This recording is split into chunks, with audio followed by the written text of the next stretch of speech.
This time we are going to discuss the gastrointestinal diseases, and our topic of today's discussion is chronic diarrhea in children. Um, we'll start with the objectives of what are the common definitions of acute diarrhea and chronic diarrhea. What is important in the clinical data, in the history and differential diagnosis of related to the ages of the patient? What investigation should be carried out to diagnose the most common reasons of chronic diarrhea, and what are the treatment options? Any specific disorder which is related to your curriculum and that is more important for your exam point will be discussed today. So the definition of diarrhea is if child is passing the motion which are unusual in number in the routine, or it is increased fluid content. So in simple language, and if it exceed more than 10 ml per kg per day, is was called to be as diarrhea. In the latest definition, if it is unusual than normal in terms of frequency and fluidity, then it is called a patient is having diarrhea.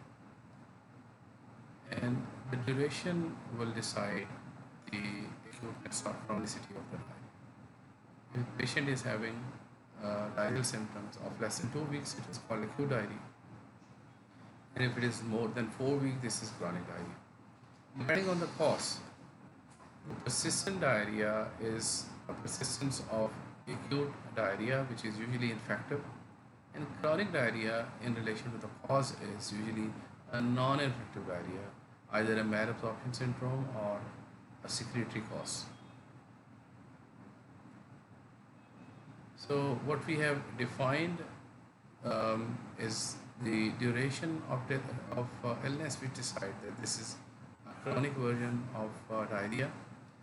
And despite of the considerable advancement in formulation of ORS and other modern antibiotics, still this is the leading cause of morbidity in children and second most common cause of mortality in children, directly involved in the mortality of the children. But this is the leading cause of malnutrition, which can provide a foundation for the morbidity and mortality of most of the children. So it's one of the leading causes of morbidity in children and also the mortality, and a strong association of malnutrition is there if it is not treated properly. What are the causes actually are related to the age of the patient, and what is the prevalence of different causes in different populations? So according to the age, the reasons are different. Like in the newborn, it is always taken as a septicemia when it is presented, and in the young infant, usually the infectious causes are there, and most of the time this is a viral cause in acute diarrhea. While in persistent diarrhea and chronic diarrhea, the causes are different. For me, in Pakistan and the countries who are in the categories of underdeveloped range, so these children develop diarrhea, and then there is a lactose intolerance and other malabsorption reasons leading to the malnutrition, and there is a vicious circle. So vicious circle of diarrhea and malnutrition is the most common reason of illness as a form of chronic diarrhea. In a non-infectious causes, celiac disease is mentioned in the literature as the most common cause, or you will see frequently in the literature. And for your exam purpose also, you have to read celiac disease A to Z to answer the different options of questions in MCQs and ICQs. Cow milk protein allergy is not uncommon because in Pakistan, the exclusive breastfeeding is very low, and usually the children are fed on formula, but most of the time on the fresh milk. So they do develop allergy to the cow milk. And toddler diarrhea means if child is otherwise healthy and having a frequent episodes of diarrhea and where you don't find a cause. So it is labeled as toddler's diarrhea. GIDSs, and especially in children with HIV, the infections are the commoner causes, and of course, the malnutrition will be a strong association in these children. Cystic fibrosis is a disease of Caucasians, the white population, but in working in a tertiary care center, it is not uncommon. You will find a patient with cystic fibrosis presenting with chronic diarrhea and along with the respiratory symptoms and clubbing. So you can diagnose a child suffering from cystic fibrosis, or in older children, you may find inflammatory bowel disease as a cause. So inflammatory bowel disease in young children is usually uncommon, but Crohn disease can be seen as a cause of diarrhea. And you can diagnose it with the extraintestinal manifestations, and patient is having inflammatory signs of fever and tenesmus, and sometimes the blood and mucus in the stool. Among the rare causes, the zinc deficiency can cause acrodermatitis enteropathica, and congenital absence of the segment which is lacking in the neuronal supply and causing the Hirschsprung disease usually presents as constipation and abdominal distension, but the liquid content can pass as incontinence or soiling of the undergarments, which may present or mimic as diarrhea. All the immunodeficiencies, especially the combined immunodeficiency, where the cellular component is the reason for immune deficiency, they do present with chronic diarrhea, and especially in those children with HIV. Lymphangiectasia is a rare cause, but if stool is full of protein content, so then you can suspect it. Because of allergies, eosinophilic gastroenteritis can be there, and this is sometimes part of common milk protein allergy. Intractable diarrheal syndromes are present in children where sometimes you will not find a cause. A beta lipoproteinemia manifests with chronic diarrhea and ataxia and neurological symptoms. Schwachman syndrome is the diarrhea and malnutrition combination, and if with the overuse of antibiotics, sometimes there can be bacterial overgrowth in a shortcut syndrome, and there are lot many other causes. But if we summarize what are the causes, so the causes can be a vicious cycle of malnutrition and diarrhea, and the acute diarrhea which lingers on and manifests as chronic diarrhea and is strongly associated with malnutrition, celiac disease, and common milk protein allergy. So these are the leading causes of diarrhea, and these are associated with lactose intolerance as usually a secondary lactose intolerance after diarrhea. Primary lactose intolerance means congenitally absent lactase deficiency is a very, very rare cause. So lactose intolerance is usually a secondary cause because the lactase is produced from the superficial surface of the villi. So if the villus brush border is wiped off during diarrhea, so there can be a transient deficiency of lactase enzyme. The lactose will not be absorbed and it will cause osmotic diarrhea. It will carry the fluid along with the carbohydrates, and it can cause the rashes in children. So those children who have lactose intolerance, they will have osmotic diarrhea, they will have the rashes in the perianal region, and they will have a bloating and gases in the abdomen, and usually there is no signs of inflammation. So those children who are suspected with lactose intolerance will have these symptoms. Older children, they can have a post-enteritis syndrome, what I told you, as cause of malabsorption. So celiac disease in younger children and older children. The celiac disease starts when you add the antigens which is responsible for causing this immune mechanism of chronic diarrhea. So infections immunodeficiency are in this order. So infection, malabsorption, immunodeficiency. So for children, these are the three main groups of causes for a diarrhea as a chronicity in the illness along with malnutrition. Never forget, the malnutrition is always a part of this chronic diarrhea. So when you are addressing the symptomatic treatment and underlying cause, you have to address the malnutrition as well. So these are some other reasons. Secretory tumors can be seen in tertiary care hospital. Otherwise, these are the rare causes.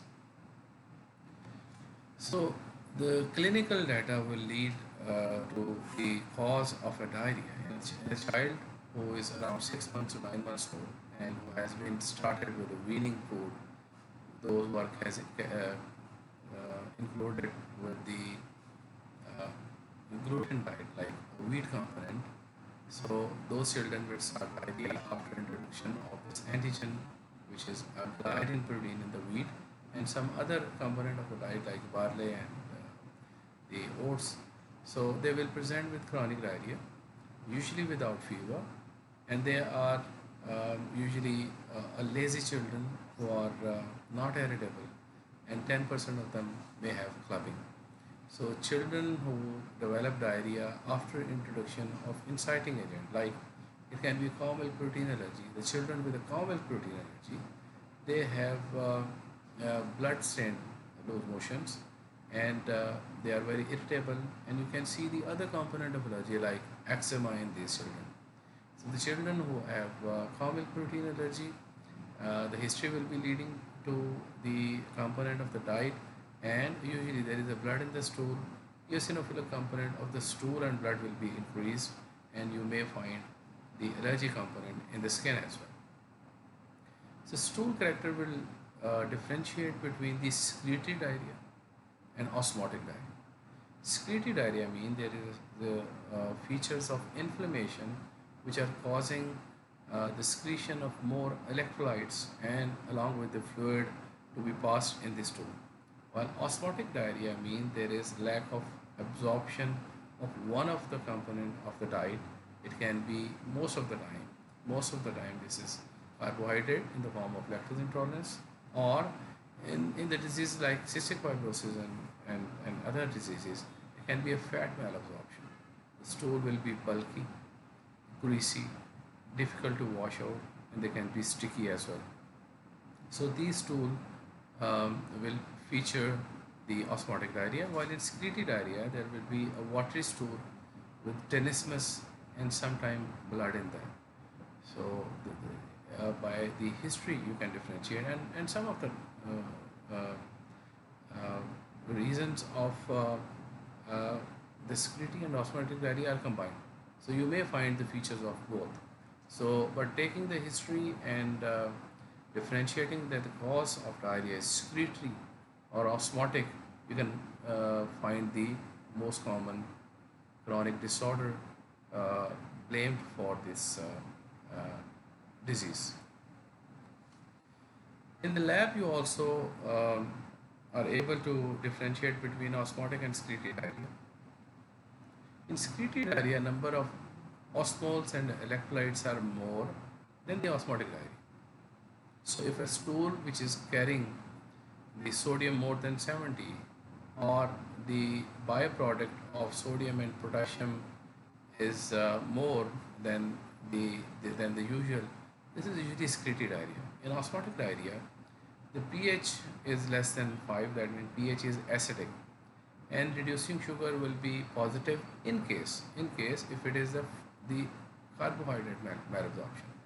So this is usually a feature in a lactose intolerance where the pH is acidic and reducing substance are positive after fermentation of the carbohydrate component, which is a lactose usually. Rarely it can be fructose intolerance and the other disorders, but usually in the lactose intolerance there is a positive reducing sugars in the stool and pH is acidic. So the volume is more in terms of fluid in secretory diarrhea, but they are bulky stool in osmotic diarrhea. So if we think about the uh, reason, what can be the reasons of secretory diarrhea? Most of the time, these are infections, and in infection, these are usually bacteria which is responsible. In viral causes, usually the acute diarrhea, which is by the rotavirus, can be the reason of secretory diarrhea. But in bacterial causes, different strains of E. coli and Shigella, Campylobacter. And if you don't forget the historical cause, which is still prevalent in our country in the rainy season, the cholera is the main reason for secretory diarrhea. There's a huge number loss of electrolytes, and you must have seen these children going into shock with only a few number of stools, and they need a lot much support of fluid along with the electrolyte replacement, especially the potassium. In the children who are suffering from the secretory tumors, there can be vasoactive peptides or the casein secretion or secretin, which will cause a secretory diarrhea. And these are the rare causes, but in tertiary care center, you may find, and you have to keep in the mind as a cause. So there can be a reason because of the malabsorption due to secretion of bile acids and bacterial toxins in a tin food where the Clostridium difficile can be the reason as diarrhea and along with the neurological symptoms. So there can be the different reasons of secretory diarrhea, but most common cause in children is because of infections. And what are the associated symptoms which may lead you to diagnose the commonest cause? A child who is having diarrhea, but there is no malabsorption, and the child is otherwise active and healthy, and there is no signs of inflammation like fever and tenesmus.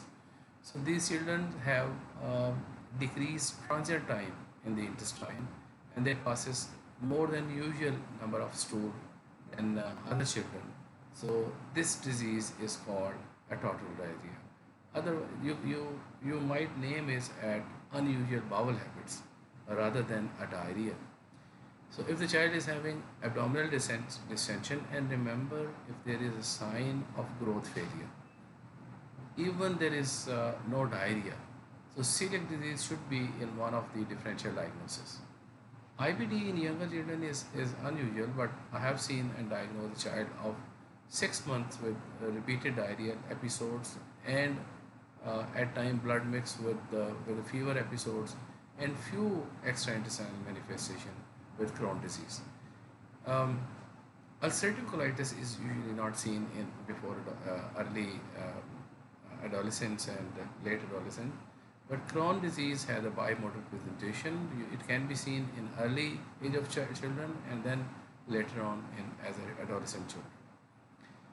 So vomiting and rashes uh, can lead to the diagnosis of allergic cause, especially the most common allergic cause in children is from the food, and food contains mostly the cow's milk, which is the reason.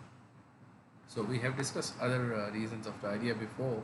So in the history, when you ask the characteristic of stool, presence of blood in the stool, signs of inflammation like fever, extraintestinal manifestation, and skin manifestation, and the overall assessment of a child's malnutrition and growth, especially growth, and chronicity will cause stunting, decrease in the height of the child. So weight can be reduced both in acute and chronic diarrhea, but height will be reduced only if the disease is a chronic one. Celiac disease is the commonest cause which is asked in the exam as reason for chronic diarrhea. So we'll just go into little detail of this disease, how it presents, and what lab diagnosis you can do it, where you should predict it that this can be a reason for chronic diarrhea. So the celiac came from a Greek word which is named as suffering in the bowels. So when the cause was not known, that this is because of sensitivity to a protein which is found usually in the wheat as a gluten. So then it was given a name as suffering in the bowel. Now we know that this disease is is a gluten-sensitive enteropathy, and the historical name are non-tropical subgroup and celiac subgroup. So when the wheat is introduced in the children, and those children who are genetically predisposed, so the incidence is high in those population, as high as 1 in 80.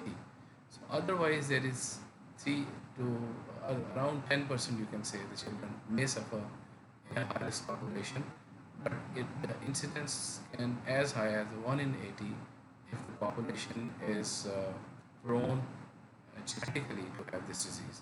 So that you can see the temporal association with the weaning food. So until the weed or the, um, uh, the antigen protein is not added, so you will not see the presentation. So presentation can be in the form of diarrhea, or later on it can present as a growth failure. So there is a strong association of celiac disease with other autoimmune disorder. So that also explains the autoimmune nature of this disease. So type 1 diabetes has been seen in around 10% of the children, and another disease of autoimmune liver disease is seen in the celiac disease in the similar number. So the children of celiac disease, they should be screened for diabetes, and they should be monitored for the liver function. So the liver disease is even more common in celiac children than IBD. So extraintestinal manifestation as a liver disease is association of IBD, but we have seen a liver problem more common in the celiac disease than children with IBD. So the thyroid disease, IgA deficiency are also less common association of celiac. And the celiac disease has been seen more commonly in children with the Down syndrome and other chromosomal disorder like Turner syndromes and Williams syndrome. So any child whose parents are suffering from celiac disease should be screened for, or any sibling has recently been diagnosed with the celiac disease. These children, even before appearing of symptom, you may diagnose. And how to diagnose, we can discuss in the upcoming slides. So what is pathophysiology? Pathophysiology is that when inciting agent or antigen is introduced in the diet, gliadin in the wheat products, and secalin and hardin in other cereals are present, which can precipitate the disease, which is called celiac disease, and it is more common in the children. Those who have genetic predisposition, that means they have HLA pattern of DQ2 and DQ8. So any child, even who is asymptomatic or is not presenting with diarrhea but with the growth failure, or in adolescent girl as delayed puberty, so you may do the genetic testing of in these children, and there is autoimmunity, mean there will be antibodies formed which will damage the intestine and other organs and lead to the clinical manifestation of the celiac disease. So there is inciting agent, there is genetic predisposition, and the formation of antibodies in these predisposed children, which will lead to the damage of especially gastrointestinal system, and the they can be associated other diseases of immune system like diabetes and liver disease.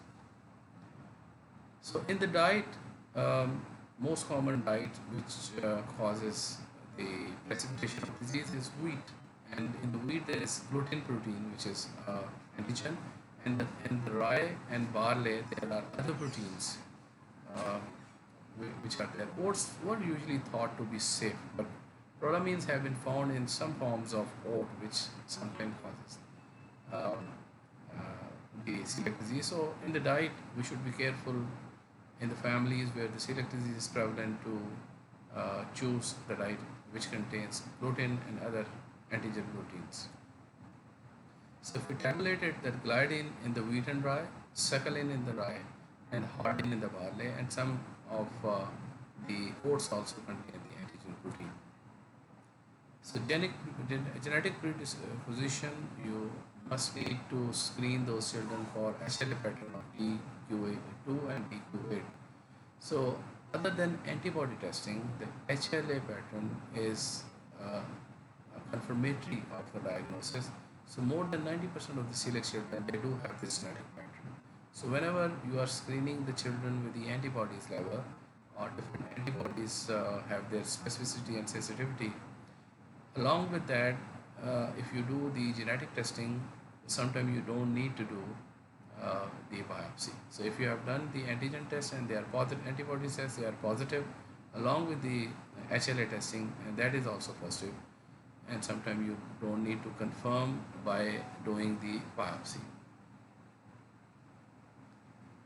So autoimmunity is what antibodies? So most common antibodies these days tested is transglutaminase, tissue transglutaminase antibodies.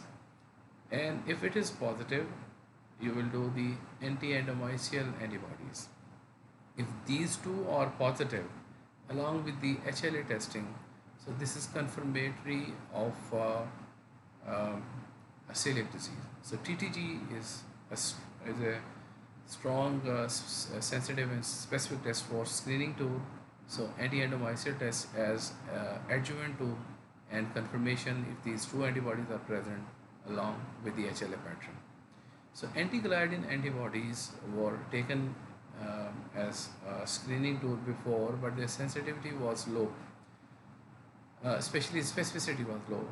So deaminated form of gliadin antipeptides are now being done as equal important tool as other antibodies, what we mentioned before. So they are primarily directing against reticulin-like fibers in connective tissues around the smooth muscle in the intestinal tract. So these antibodies will cause inflammation in this area of the intestine. So you just see when the antigen is introduced in the gut, it will cause the invitation of a T cell to respond, and then these T cell will secrete the inflammatory material, especially the interferon, and there will be formation of antibodies in the form of tissue transglutaminase, anti-gliadin antibodies, and anti-endomysial antibodies. And these antibodies will make antigen antibody complexes, and those complexes will disrupt the intestinal barriers, and that will cause the malabsorption and ultimately the diarrhea and growth failure because of malabsorption. So there are different stages of disease where the severity of intestinal biopsy can be picked up. So where the HLA testing is not available, especially the disease should be confirmed by doing the biopsy. And in the biopsy, there are three main features. One is uh, the cryptal hyperplasia. The other is inflammatory cells.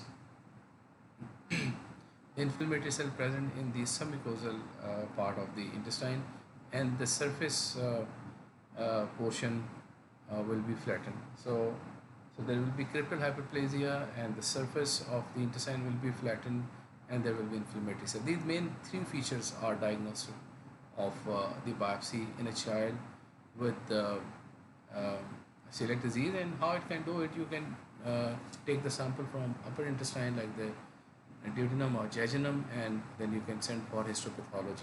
So I told you before, if the antibodies are present, especially in a young child, the confirmation should be done by the biopsy of upper intestine.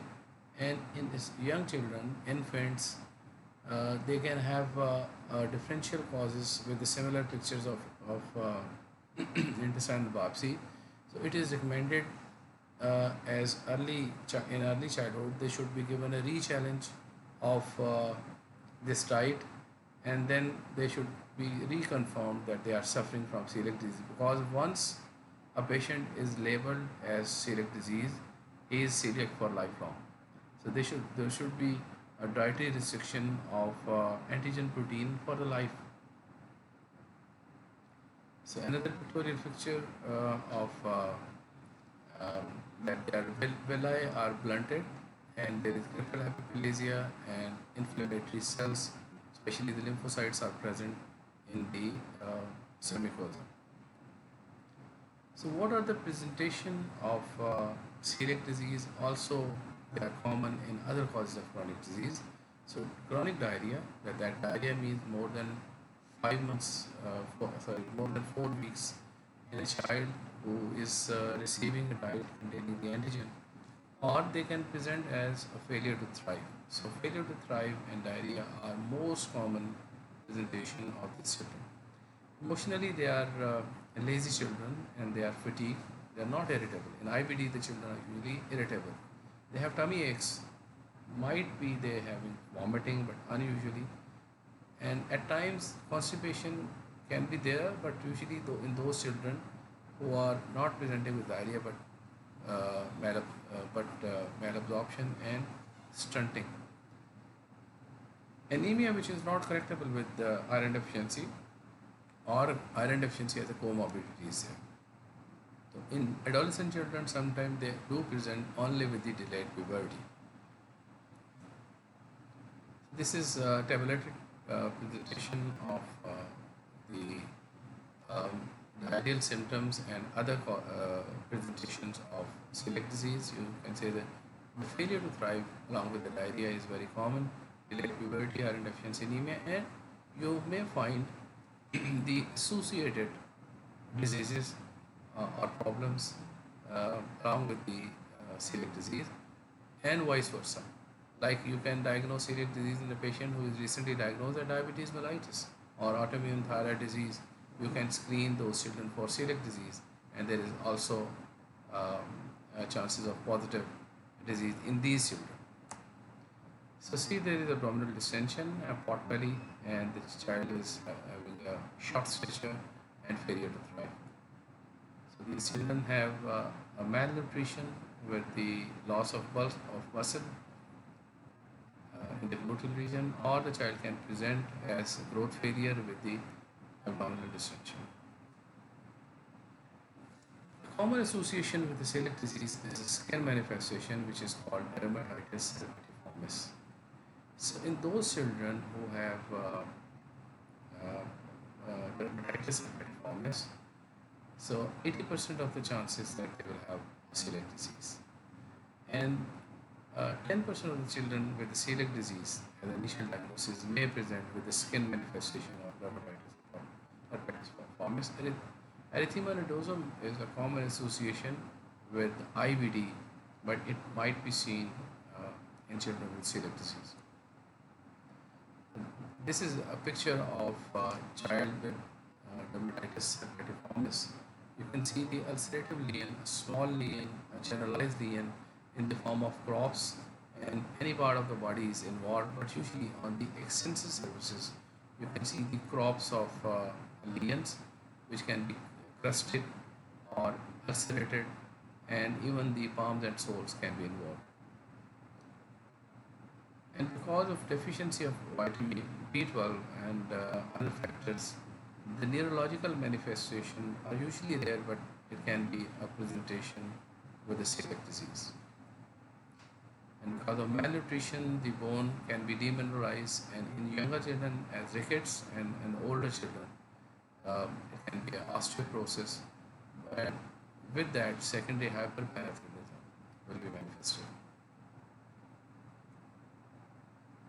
So other symptoms, these children are usually anemic, they are malnourished, and vitamin C deficiency can present as a scurvy, vitamin D deficiency can present as the rickets, vitamin A deficiency can present as eye signs, and vitamin K deficiency can present as the bleeding disorder. So any form of malnutrition is strongly associated with all causes of chronic diarrhea and also with the celiac disease. So this is a word pool of celiac disease, and you can see the important uh, presentation with their board number. So the dermatitis herpetiformis is a very important association, and protein sensitivity is the most common cause. And along with that, autoimmune diseases are strongly associated in children suffering from celiac disease and vice versa. So how will you diagnose? Diagnosis is by the history.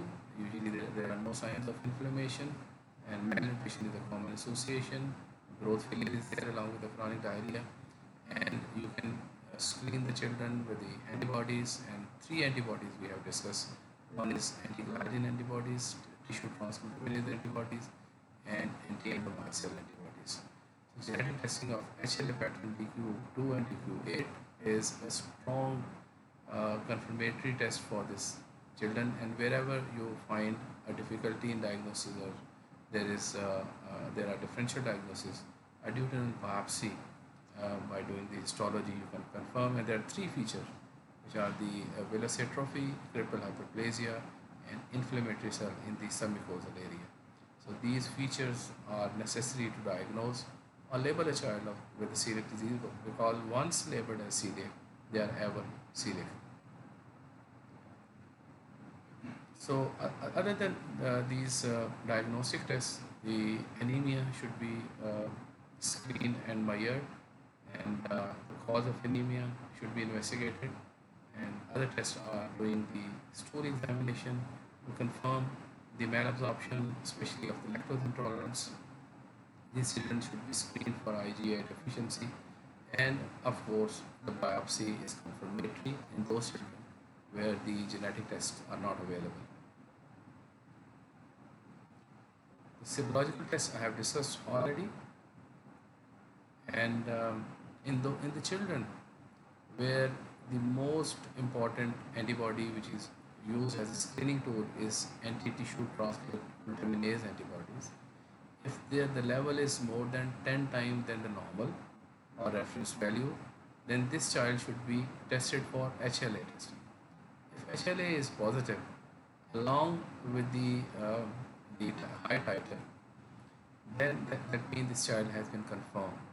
And if still you have a strong association, um, then you should do the duodenal biopsy. If there is any suspicion the child is symptomatic or suffering from celiac disease, but the test is coming negative, and if the HLA test is not available, after screening tool, this disease should be confirmed with the duodenal biopsy. So these are different methods of doing antibodies, and you can see the sensitivity and specificity of the test. So the most strong tool as sensitivity and specificity is tissue transcriptase antibodies, and the second is anti-endomycin. So HLA testing is highly sensitive and specific also. So when you're testing for celiac disease in a child less than 2 years, then the TTG, IgA testing and other testing has been accurately done. These children should go for anti-endomycin antibodies, and IgA level is more specific than IgG level, and these children should go a second test after the preschool work age. So you can see there is flattening of the villi if you do the endoscopy, and it should be confirmed by taking a biopsy sample in these children. The progression of the disease, you can see that the intestine will be damaged because of inflammation, and initial symptoms are the you can see the normal intestine to the total atrophy of the intestine, and from just initial presentation of diarrhea to total severe malnutrition along with the chronic diarrhea. So we'll stop the lecture here. We can discuss the other causes later on. Um, I hope you will read this scenario, because this is very, very important in terms of exam purpose, and you will understand what is the importance of chronic diarrhea in children. It can cause malnutrition, and along with malnutrition, these children can suffer even morbidity, and then they do die because of malnutrition. Thank you very much.